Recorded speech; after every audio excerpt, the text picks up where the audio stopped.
แขวงจำปาสักเปิดกองประชุมสรุปเวียกงานการจัดตั้งปฏิบัติเวียกงานกองทุนสวยเหลือซึ่งกันและกันวันที่6มิถุนายน2025ที่สโมสรแขวงสหพันธ์กรรมบาลแขวงจำปาสักได้เปิดกองประชุมสรุปเวียกงานการจัดตั้งปฏิบัติเวียกงานกองทุนสวยเหลือซึ่งกันและกันโดยเป็นประธานของฐานนางวาสนาศิริมาคณะประจำภาคแขวงประธานแนวราวสร้างศาสตร์แขวงผู้สินำเวียกงานนาคบเก่าและองค์การจัดตั้งมหาชนขันแขวงมีฐานสอนสวรรค์ศรีวิไลกรรมการภาคแขวงประธานสหพันธ์กรรมบาลแขวงมีบรรดาห้องประธานคณะบริหารงานสหพันธ์กรรมบาลประธาน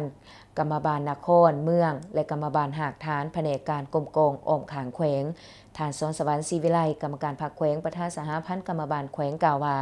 เวียกงานกองทุนเป็นเวียกงานหนึ่งที่สำคัญซึ่งเป็นการช่วยเหลือซึ่งกันและกันในเวลาเกิดสิทธิตามระเบียบของกองทุนเป็นการต่อโฮมความสามัคคีของสมาชิกกรรมบาลกรรมกรทราบผู้ออกให้งานก็คือพนักงานรัฐกรที่สังกัดอยู่องค์การจัดตั้งภาครัฐบริษัทหากฐานการผลิตต่างๆทั้งเป็นการปฏิบัตินโยบายช่วยเหลือซึ่งกันและกันในเวลาเสียชีวิตเจ็บป่วยและเกิดอัคคีภัยอื่นๆและพวกเฮาก็ได้เคลื่อนไหวจัดตั้งปฏิบัติเวียกงานดังกล่าวในระยะผ่านมาฉะนั้นกองประชุมครั้งนี้มีความสำคัญซึ่งได้พร้อมการสรุปทีละค่าปัญหาสำคัญหาฟังหางบทสรุปการจัดตั้งปฏิบัติเวียกงานช่วยเหลือซึ่งกันและกันในปี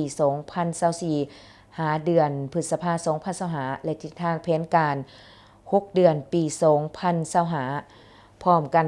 ได้แลกเปลี่ยนประกอบคำคิดคำเห็นใส่หางบทสรุปและทิศทางแผนการในตัวหน้าเพื่อส่งเสริมด่านดีปรับปรุงแก้ไขด่านโอนของโครงข่างได้ผ่านบทบันทึกกองประชุมและรับฟังการโอลมคณะประจำภาคแขวง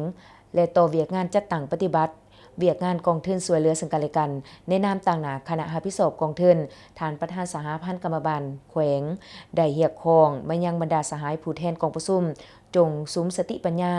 คำคิดเห็นและปฏิบัติระเบียบของกองประชุมอย่างเข้มงวดปี 2024ทั่วแขวงมีสมาชิกกองทุนสวยเหลือซึ่งกันและกันทั้งหมด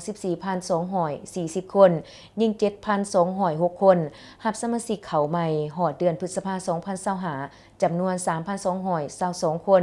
ยิ่ง 126 คนสมาชิกเสียชีวิต 195 คน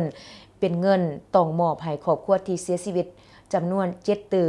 770 ล้านกว่ากีบมอบเงินตัวจริงจำนวน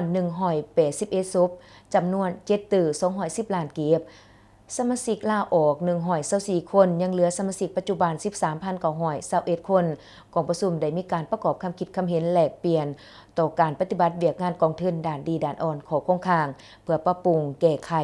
ให้การบริหารกองทุนดีขึ้น